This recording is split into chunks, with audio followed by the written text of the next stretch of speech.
मैं डॉक्टर संतोष कुमार उपाध्याय अभिनव भारत एकेडमी के YouTube channel पर आपके समक्ष एक बार पुनः उपस्थित हूँ।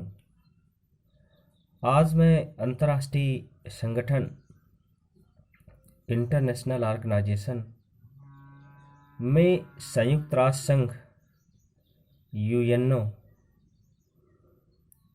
के अंग की जो चर्चा हो रही थी उसी क्रम को आगे बढ़ाते हुए न्यास परिषद ट्रस्टीशिप काउंसिल का वीडियो लेकर के आपके समक्ष उपस्थित हुआ हूँ। न्यास प्रदेशों संबंधी संयुक्त राष्ट्र के अधिकारों तथा उत्तरदायित्वों का संपादन करने वाली मुख्य संस्था न्यास परिषद है। यह राष्ट्र संघ के अस्थायी मैंडेट आयोग की अपेक्षा एक अधिक शक्तिशाली संस्था है और संयुक्त राष्ट्र के प्रमुख अंगों में से एक है। इसने मार्च 1947 में अपना कार्य प्रारंभ किया। संयुक्त राष्ट्र संघ के निम्नलिखित सदस्य इसके भी सदस्य होते हैं। पहला, न्यास प्रदेशों का शासन करने वाले सदस्य। दूसरा, सुरक्षा परिषद के ऐसे अस्थायी सदस्य जो न्यास प्रदेशों का शासन नहीं कर रहे होंगे। तीसरा, साधारण सभा द्वारा 3 वर्ष के लिए निर्धारित उतने सदस्य जितने न्यास परिषद में न्यास प्रदेशों का शासन करने तथा न करने वाले सदस्यों की संख्या को समान करने के लिए आवश्यक हो।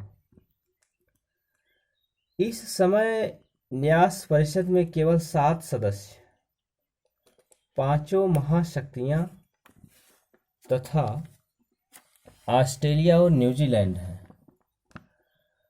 परिषद अपना स्वयं सभापति 1 वर्ष की अवधि के लिए निर्वाचित करती है। न्यास परिषद के कार्य अक्टूबर 1949 में महासभा में तत्कालिक इराकी प्रतिनिधि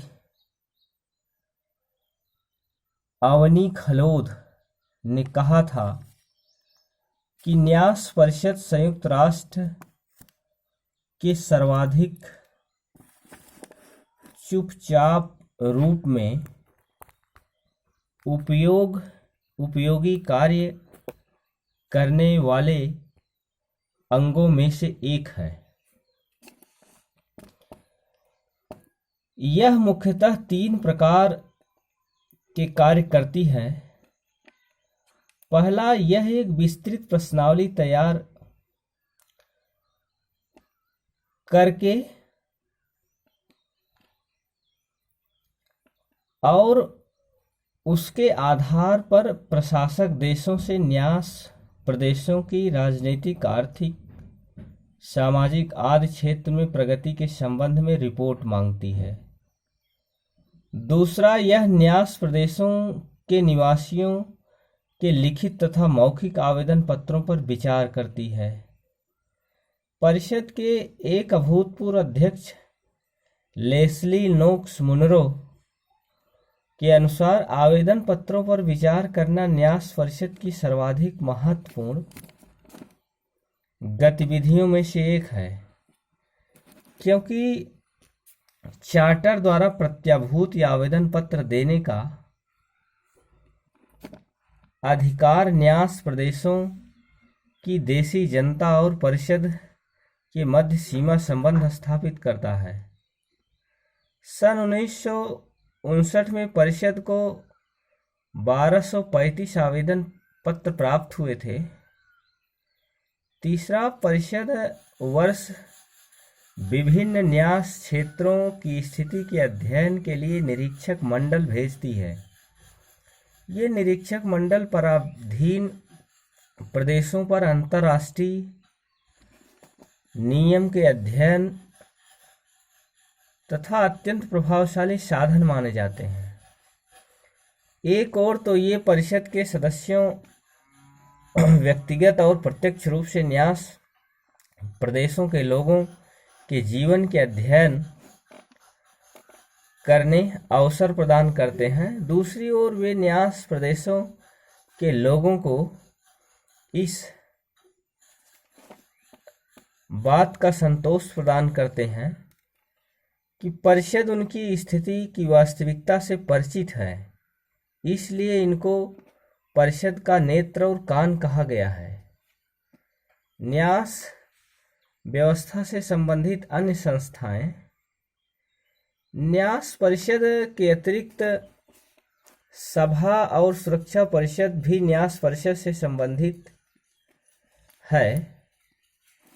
न्यास परिषद महाशक्ति के निर्देशन में अपने कर्तव्यों का पालन करती है और प्रतिवर्ष उनके संबंध में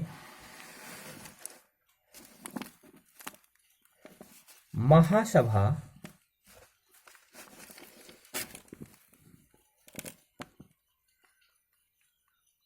के लिए एक रिपोर्ट तैयार करती है और स्वशासित प्रदेशों की स्थिति के लिए विचार महासभा विशेष रुचि लेती है। और सन 1946 में के प्रथम अधिवेशन में महासभा ने स्वशासित प्रदेशों के संबंध में प्राप्त सूचनाओं के संबंध में एक अशासित प्रदेश की स्थापना भी की, क्योंकि न्यास परिषद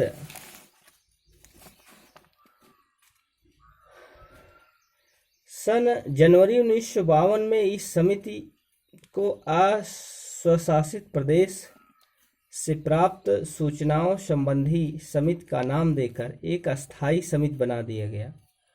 उपनिवेशों का शासन करने वाले देशों में इसका विरोध किया, पर इस विरोध के बावजूद समिति उपयोगी और महत्वपूर्ण सिद्ध हुई। सभा के अतिरिक्त सुरक्षा परिषद और न्यास व्यवस्था से संबंधित है। विशेष रूप से सामरिक महत्व के न्यास प्रदेशों के संबंध में संयुक्त राष्ट्र के अधिकारों और कर्तव्यों का संपादन सुरक्षा परिषद ही करती है। न्यास व्यवस्था तथा मैंडेट व्यवस्था। कुछ आलोचकों का मत है कि संयुक्त राष्ट्र की न्यास व्यवस्था संयुक्त राष्ट्र संघ के मैंडेट व्यवस्था के समान एक चमकीला धोखा, एक ग्लैमरस फ्रॉड है। शूमा के अनुसार न्यास पद्धति की नवीनता वास्तविक न होकर औपचारिक ही अधिक थी।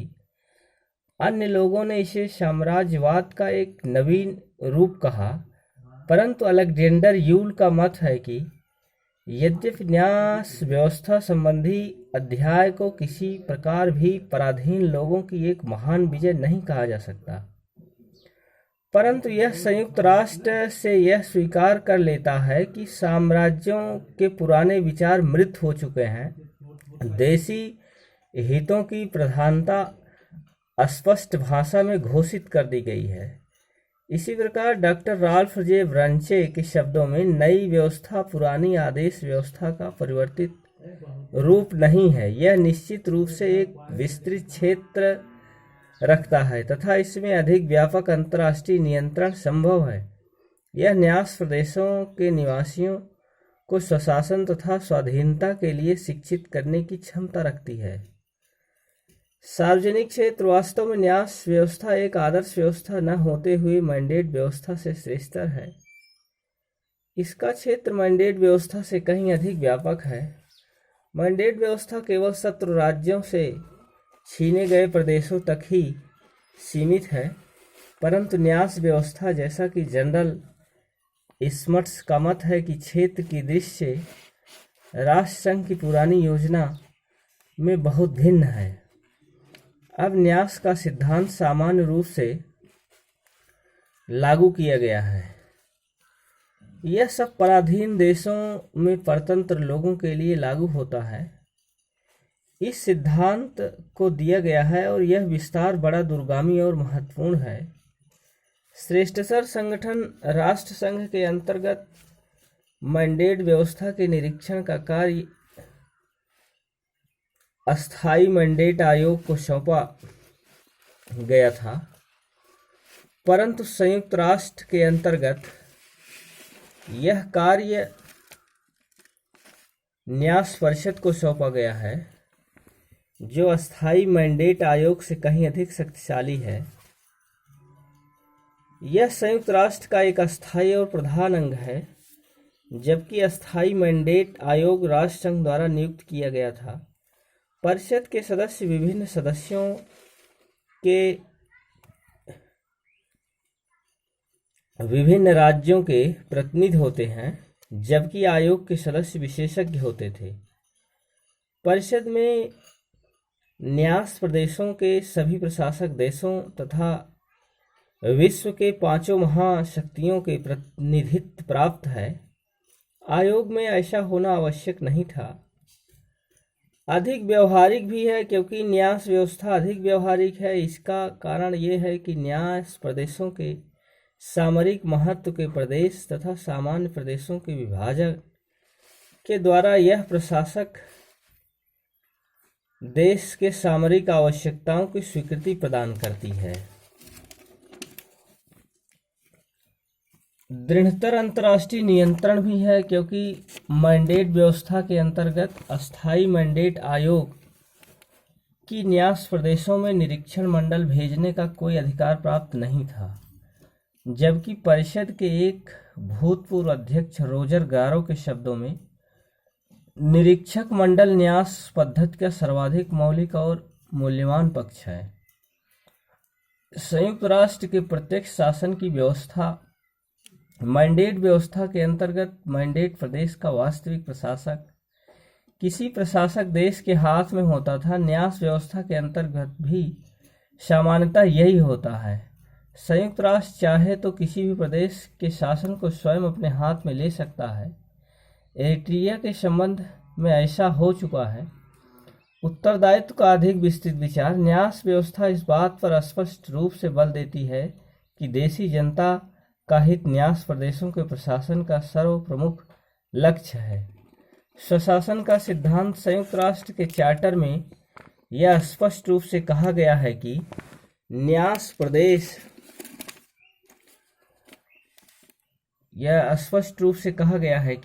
प्रदेश में स्वशासन की स्थापना उसके प्रशासन का प्रमुख उद्देश्य है।